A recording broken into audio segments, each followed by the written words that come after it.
Good evening. Welcome to South Asia Newsline. I'm Arjun Chaudhary. Here are the top stories we're tracking for you on Wednesday, the 6th of January.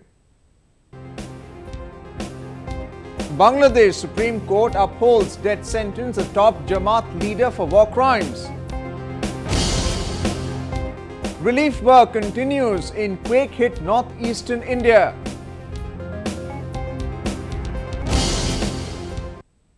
And now for all the details. Bangladesh Supreme Court on Wednesday upheld the death sentence of Jamaat-e-Islami chief Motihur Rahman Nizami for crimes against humanity committed during the country's 1971 War of Liberation.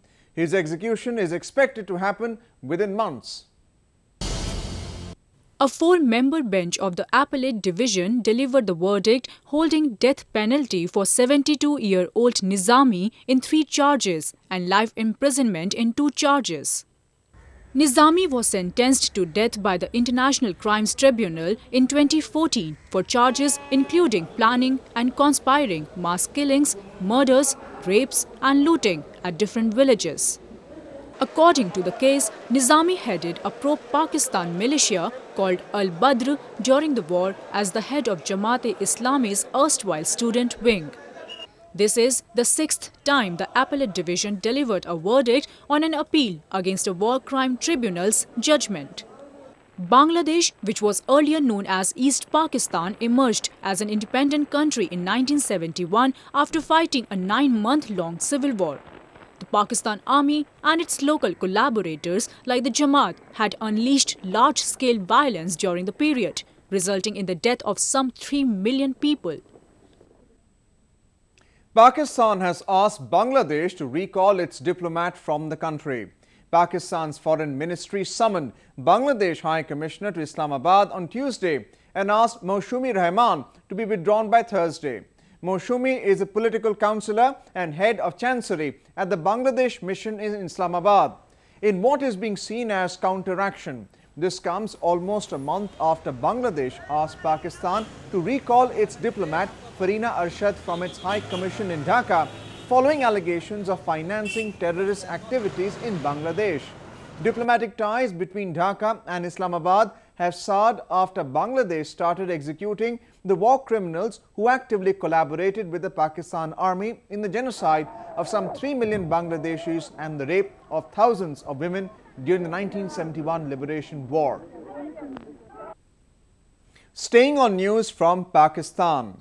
With the 2016 Assembly elections round the corner in Pakistan-administered Kashmir, political parties are indulging in blame game, accusing each other for the region's dismal condition, while brushing aside their own failures. Political parties in Pakistan-administered Kashmir are holding conferences to gain the confidence of their voters. Although there have been little accomplishments to brag about, the parties find it most convenient to pass on the buck to others for the region's underdevelopment. Recently, the region's ruling Pakistan's People's Party or PPP charged the federal government of PMLN of corruption, accusing it of illegally distributing funds among the constituencies ruled by them. हाल ही में Kashmir council से एक notification हुआ है जिसकी रूह से तकरीबन 10-15 करोड़ पर कॉन्स्टिट्यूएंसी मुस्लिम लीग नून के उम्मीदवारान को बराह रास्त देने का डिसीजन हुआ है जो कि एक्ट 74 की खिलाफ वर्जी है. He also claimed that the AJK Council is under the control of Islamabad and is responsible for corruption and pre-poll rigging. Council में बैठे लोगों पे या वजारत अमर कश्मीर में बैठे लोगों का जो एक प्लान है कि इन पैसों की वसादत से वो पैसे उसका पैसे से लीकेज यानी करप्शन भी करें और साथ प्री पोल रिगिंग का आगाज करें. Even though the illegally occupied Pakistan-administered Kashmir has its own government, locals claim that Islamabad actually controls the funds of the region. But it denies taking responsibility of the people living there, saying their constitutional status is unclear. Pakistan has assured India that it will take prompt action against the Pakistan-based elements in the terror attack on the Indian airbase if their involvement is proved. All 6 perpetrators have been killed by the Indian security forces, ending the 4-day-long attack on the Air Force base in India's northern city of Pathankot. In a telephonic conversation, Pakistani Prime Minister Nawaz Sharif is said to have told his Indian counterpart Narendra Modi that the motive behind such attack is to derail talks between the two countries and both nations should defeat such aims of the terrorist. On the other hand, Prime Minister Modi had clearly stated that the attacks was planned on Pakistan's soil and asked his counterpart to deliver his promise soon. Many believe that the attack on vital Indian air base in northern Pathankot has cast a doubt on Pakistan's seriousness to bring peace in the region. अच्छी बात है कि नवाज शरीफ साहब ने मोदी जी से बात की, लेकिन पठानकोट की बात उन्होंने की, क्या मुंबई के हमले की भी बात की?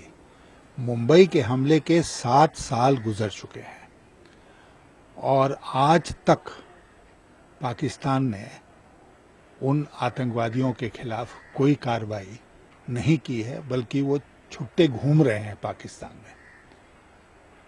तो इसलिए जो सबसे बड़ी बात है भारत पाकिस्तान के रिश्तों में वो ये है कि हम भरोसा कैसे कर सकते हैं पाकिस्तान पर। Although there was no specific mention of foreign secretary level talks during the 15 minutes conversation between the two leaders, the air base attack might affect prospect of the upcoming talks. Earlier, India's National Security Advisor Ajit Doval called up his Pakistani counterpart General Janjua and shared evidence including the phone intercepts of the attackers and location of the numbers they had called, which indicates that the attack was planned in Pakistan's soil. India alleges that the attack was carried out by militants affiliated with Pakistan-based terror group Jaish-e-Mohammed. Moving on to news from Nepal. The United Democratic Madhesi Front, or the UDMF, has formed a 3-member task force to negotiate with the Nepal government to find a solution to end the political crisis. Major political parties have suggested the UDMF over the weekend to forge a task force to find common ground on demands put forth by Madhesi leaders. The ethnic Madhesi community has been agitating for the last 4 months against the country's new constitution, which divides Nepal into 7 provinces. The Madhesis have been demanding redrawing of the internal boundaries and adequate representation in the National Assembly. Several rounds of talks between the government and Madhesi leaders have failed to end the unrest which has choked the landlocked nation of essential supplies. In neighboring India, relief operations by Indian authorities continue in full swing to provide aids to the people of northeastern state of Manipur, which was recently jolted by a 6.7 magnitude earthquake. The death toll has risen to 8.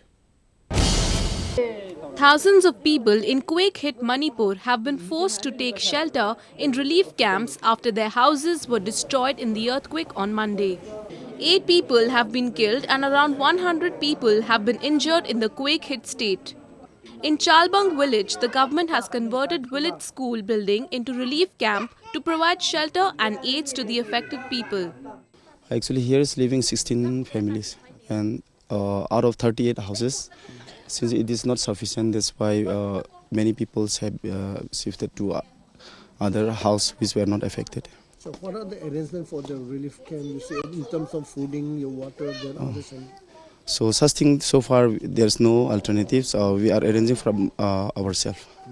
So any sort of aid coming from the medical department out there? Yeah, today they have come and they have given tents, blankets. The National Disaster Response Force, the Indian Army, Air Force and the state authorities are working in unison to provide essential materials to the affected people. The tremors were felt in the wee hours of Monday morning, with its epicenter at the Tamenglong district located at the Manipur-Assam border some 22 miles northwest of provincial capital Imphal.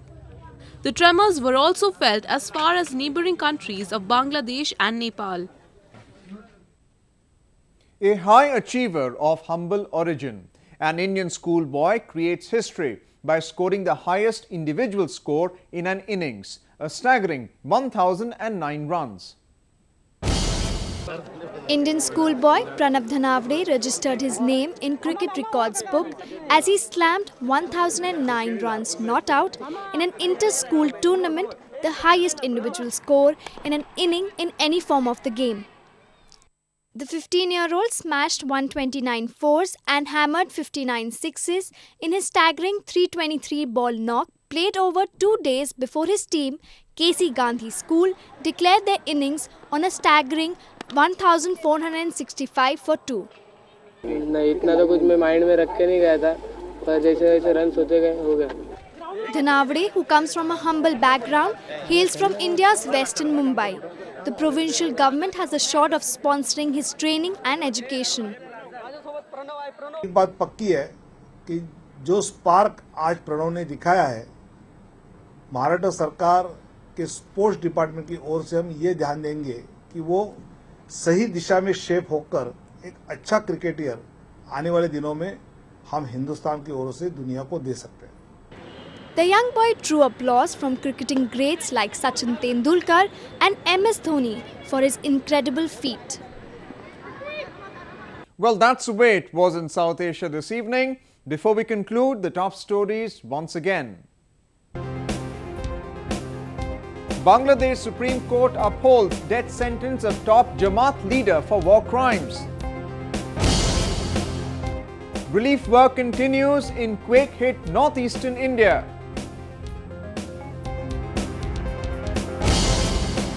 And Bollywood brings intense romance with Fitur.